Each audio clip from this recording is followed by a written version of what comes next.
Hi, Mike here on a fairly chilly mid-March.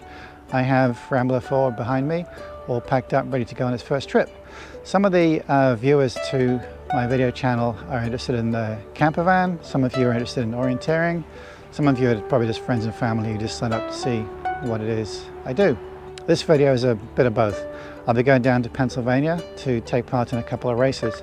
So there'll be some things about the van and some things about the orienteering. I'll put chapters into the video so you can skip ahead or skip over what you're not interested in. So first we're going to take a look at the van, a very brief look at how I've stacked it up.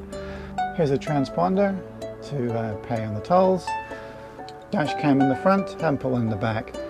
It's just attached by a magnet, so when I put the blinds up in the front, I just pull it off and just put it in that thing down there. It did come with a screen cover for the front. It attaches via these Velcro straps, but the positioning of the straps did not line up very well to the cover itself. I have this this thing here that easily covers over it. The van is still winterized, so there's no plumbing that I can use, hence all the water there. And I've got some RV antifreeze, which I could use for flushing the toilet with if I chose to do it that way. In the kitchen area, all I did was I just put a little cover over the induction cooktop. That's I couldn't find one in the stores, but that's the same cover that I got to go into the drawers. Just a bit of cutlery, a few bits and pieces there to cook on, and some pots and pans and a kettle. A little bit of luxury there to cook with. Up here, just a bit of it's just a food storage. Moving on in this one, just various bits and pieces. Down here I've got a dustbin drawer and I keep all the cleaning stuff in there. One luxury I decided on was to bring my slippers for when I'm in the van. Yeah, toiletry stuff just in the bathroom. Quite a large fridge. I have to remember to keep it locked when I'm traveling. I probably brought more food than I need, especially as I'm going to be eating out on the Saturday night. And this cupboard, I just got my running gear. 3 different types of running and hiking shoes, and all my gear to run with. Moving on towards the back, I decided to go simple with the bedding, and I just have a sleeping bag and a couple of pillows. Up in this cupboard, it's just a bit of clothes and some electronics. This one back here has just got more clothes in it. This one, I sort of made the entertainment cupboard. It's got this device here. Bluetooth doesn't work, got to get that fixed. Manuals and some reading materials, some DVDs, and a Sudoku book. And the net cupboard is empty. And the Rambler 4 sign at the back. I'll be lowering the sofa for when I drive out. I actually get quite a good view out the back, so I might as well do that now.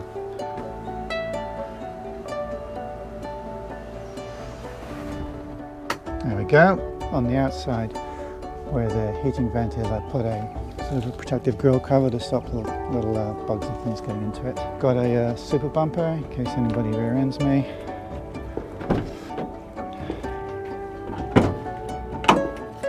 In the back are just sort of things for the van chassis. There's some treads in case I get stuck in the mud. That's the electric supply. A few bits and pieces like fuses. These are things for getting fresh water and clearing out the black water tank, which I won't be doing on this trip. So I hope I put the right things in the van and got the van ready. This is a shakeout trip as well, so I guess I'll figure that out as I go along. Let's go off to Pennsylvania.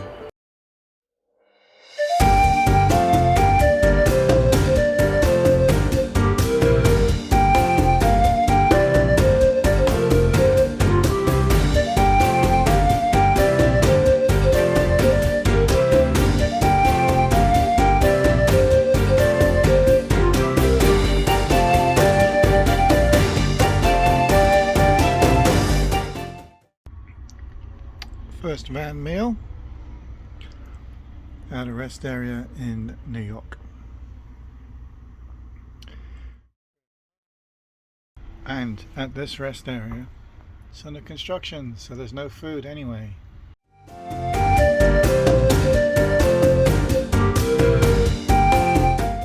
So I just had my first night in the van after my first long drive, about 6.5 hours driving. And what are the initial impressions? Well, for the driving, it's not as smooth as a car, but I guess that's to be expected. A bit kind of rattly. Can't figure out where they are, but I think I probably have to live with that for a while. So so that went well.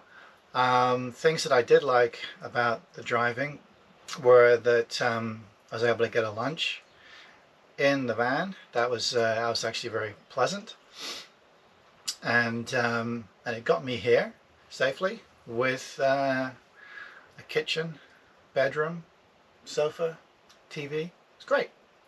So I actually ate in the house. Ellen provided a very nice meal, and then I settled into the van. Had a few problems setting up the van Wi-Fi. I've done that before, but I couldn't get it to work and connect to the TV this time, so that was a bit of a bust. I'll figure that out. Connected the tablet to the TV, but I couldn't get any sound, and I wanted to do the sound on Bluetooth, so I wasn't making any noise for any of the neighbors. Then I remembered that I'd actually set up YouTube on the TV, so what I did was connected the TV's Wi-Fi directly to my phone Wi-Fi rather than going through from the phone to the van to the TV. Anyway, that worked out fine. Watched a bit of YouTube and then settled in for the night. So it was going to be not too cold, so I didn't put any heating on. I found the bed was a little bit short. I had to sleep a little bit diagonally, but that was okay. Got a little bit cool around 5 o'clock-ish, so I turned the heating on.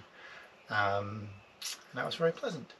And just had breakfast, my standard race breakfast, a bowl of Alpen and a mug of tea.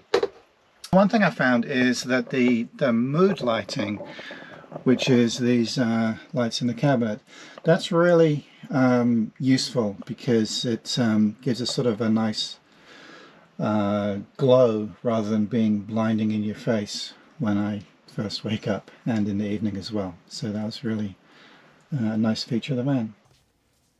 And so to Saturday's race at French Creek State Park. Orienteering is like trail running, but you have to navigate between each control point yourself, often going off trail.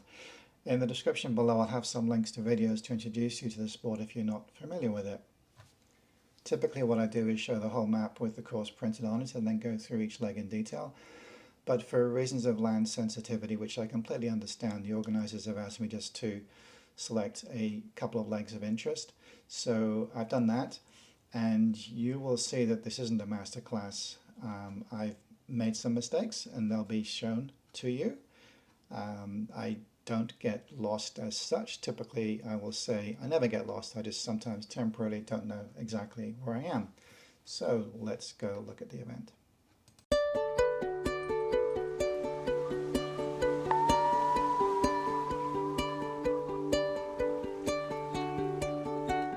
Well, I made some purchases. I know I needed new gaiters, so here they are. And I finally decided to switch to a thumb compass. I haven't used one of these. They came out, I don't know, 40 years ago or so when I was orienteering. Some of my friends switched. I never did, so we'll see if I can use it.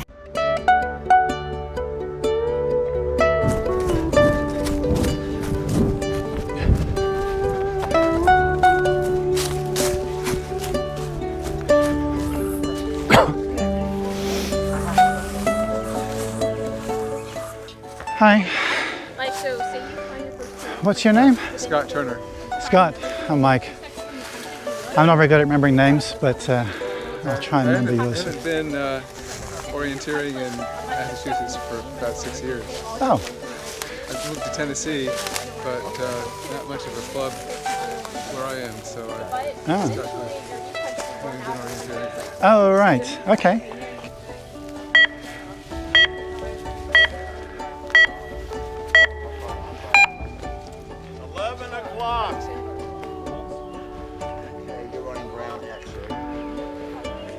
Cooper. Cooper, Green X. Yep. We're both cleared and checked. Yep. Good luck out there, gentlemen. Thank you.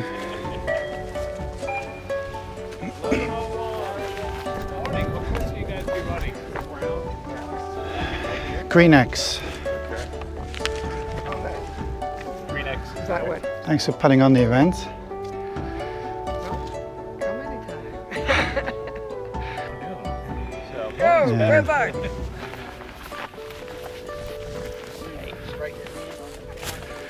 Green X.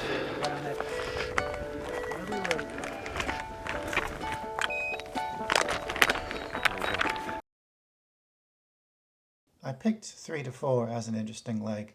So what would your route choice be? 10, 9, 8, 7, 6, 5, 4, 3, 2, 1, 0. I saw a couple of route choices. One was to go pretty much straight. With that, you've got to be pretty careful with navigation. I wasn't clear on how I would easily attack the control. Maybe I'd spot the rocks in front of it, maybe I wouldn't. And also I was having trouble running through the woods, partly because of the brambles that I was getting caught up in, and secondly I just wasn't running very well. The alternative to me seemed to go route B, go down and pick up that trail and then go in from the trail corner where the start of the second arrow is. That seemed to me like a safer way. There's a bit of path running as well, and so that's the route that I took. So what actually happened? Well, things started out okay. Crossed the trail, down the hill, crossed the stream, onto the trail, along the trail, found the corner okay, got my angle off okay. Didn't go so well near the end though. I saw that pit as I was crossing that re-entrance, saw that stone, but I didn't get my angles right. And I went too far to the left, was messing around a bit before I found the control, so that was a bit disappointing at the end. Let's take a look at some of the video of the route. Straight, around to the right. Got no catching features if I go straight.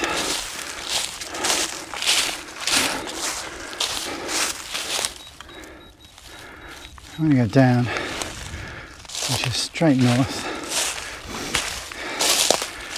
Come in, sort of general plans to do that. Yeah, there'll be some climbing, but it's going the wrong way then. So it's more or less straight. When I get to the valley then, go around the hill to hit the trail, and trails seem to be visible, so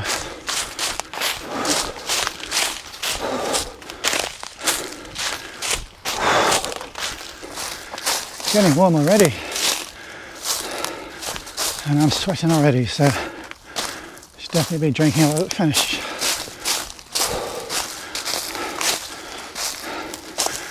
Okay, over the top, over the trail. It's on a bit of a left bend there.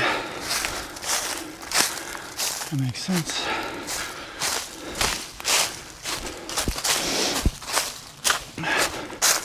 Down into the valley.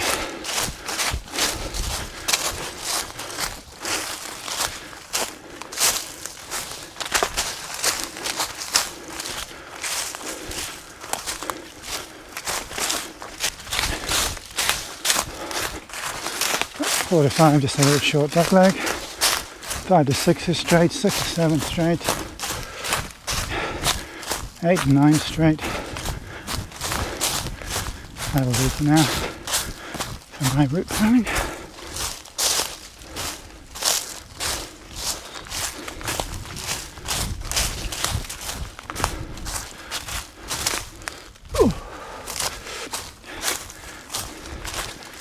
Not exactly a blistering pace here. Don't know if I'll be able to recognize where I am on the valley. That'll be nice, but not essential. Okay, so now I'm just going to go due north until I hit the trail. I see the second valleys. I think I know where I am.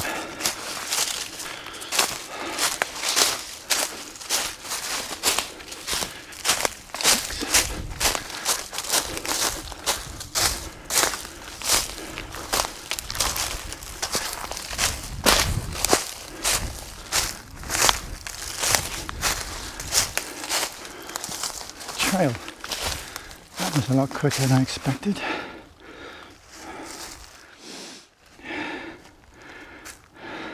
I don't think it's the small one.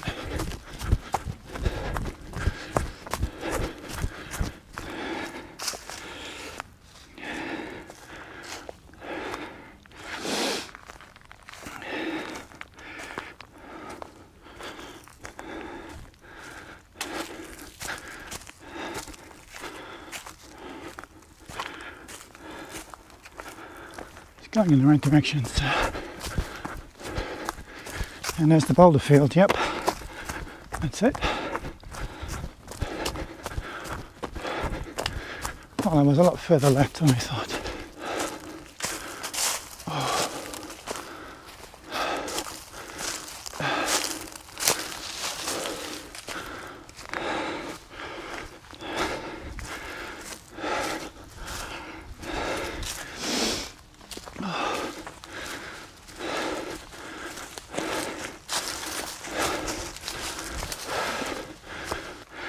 Going to be trying to come off this corner, go up to that re-entrant and then in.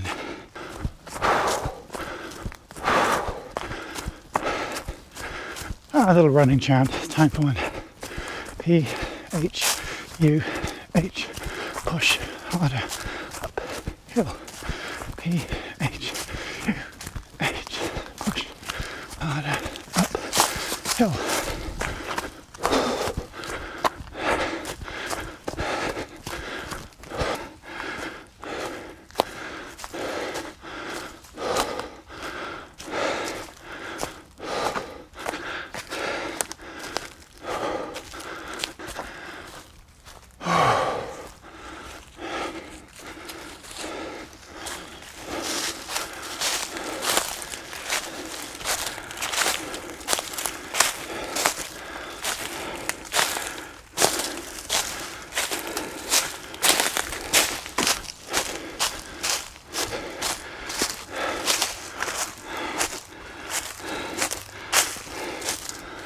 Up and over the spur, into and across the rocks. Just change the bearing a little bit. Wasn't quite going in the right direction.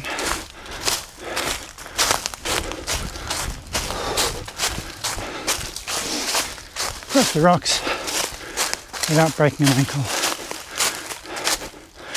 Pretty easy at the speed I go.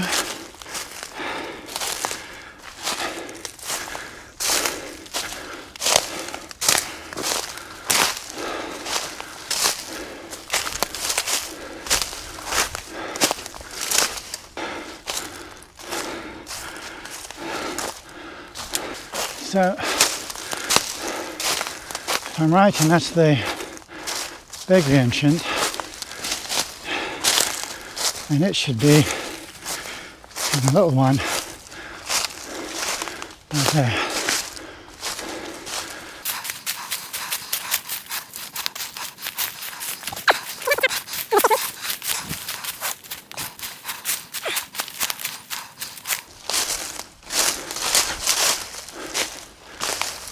Pit.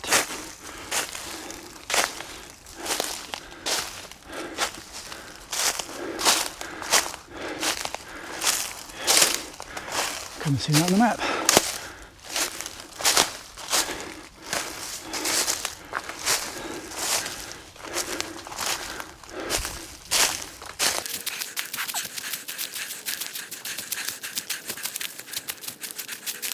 So, oh, maybe it's just over this ridge.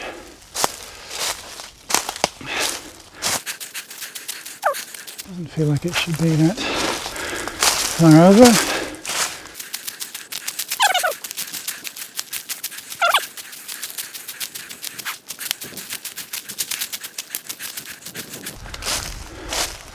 There it is. That was too far left.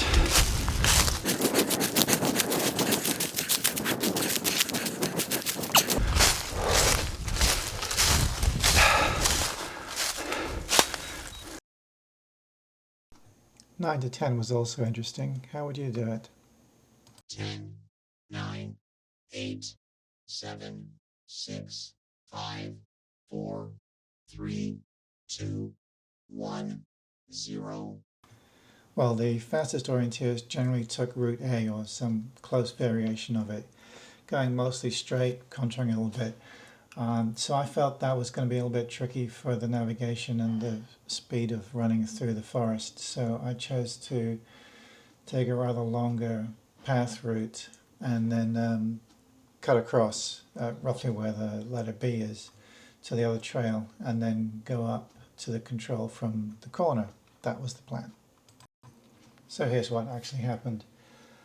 I did go down, went down to the trail, found the trail okay, went along the trail and reached that point B where I was going to cut through the woods, and I did cut through the woods. Unfortunately, I never seemed to get the angle right, and I ended up seeing a path off to the left, and lo and behold, it was the same path. So I just went back on it because I was pretty close to it, and then just carried on going around some trails up to the corner. So I didn't take the shortcut that I was hoping on. But once I got to that corner trail there, I just went up the hill and pretty much straight into the control from there, so at least it ended up okay. Here's some video from this leg.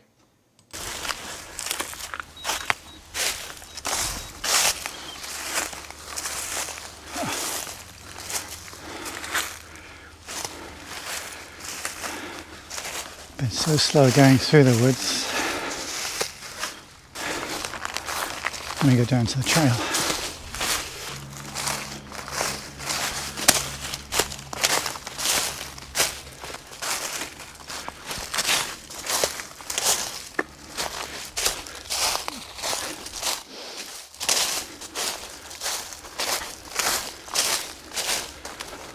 Okay.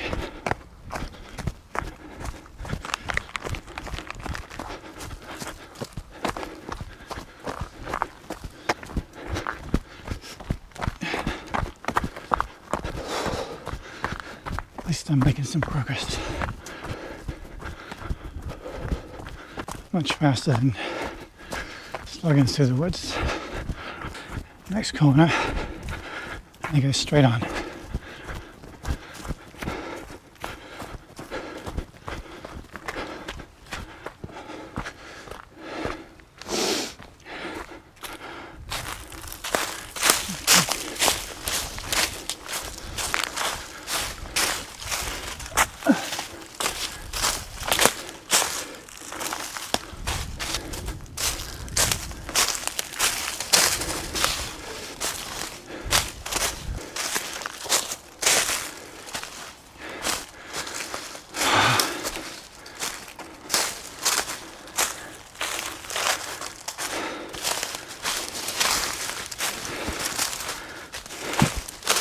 Well, I don't think that accomplished anything because I'm back on the original trail.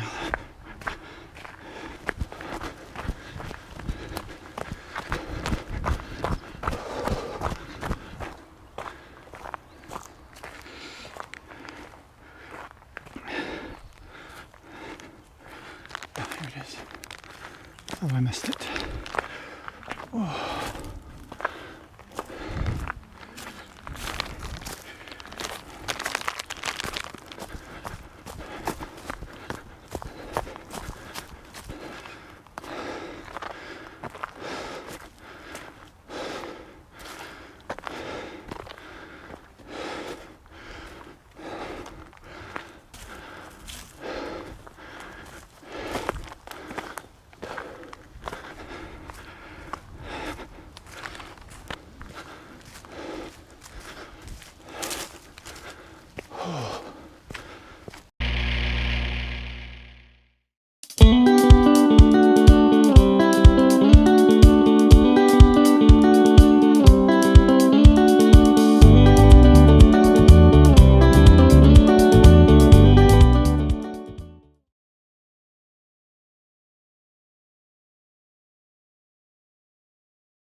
night location. It's free. It's through the Harvest Host program, where businesses open up their parking areas for overnight guests. You are kind of meant to frequent the business if you can. And such the business as a craft brewery with a pub, this is where I'm going to eat tonight. Vans in the back, out of sight. Food and the beer are great. Started out with a really nice toasted smoked salmon, and then moved on to a chicken salad with sweet potato fries. And for dessert I had an apple something or other, and there was live music as well. It was a very quiet night, so it worked out really well overall.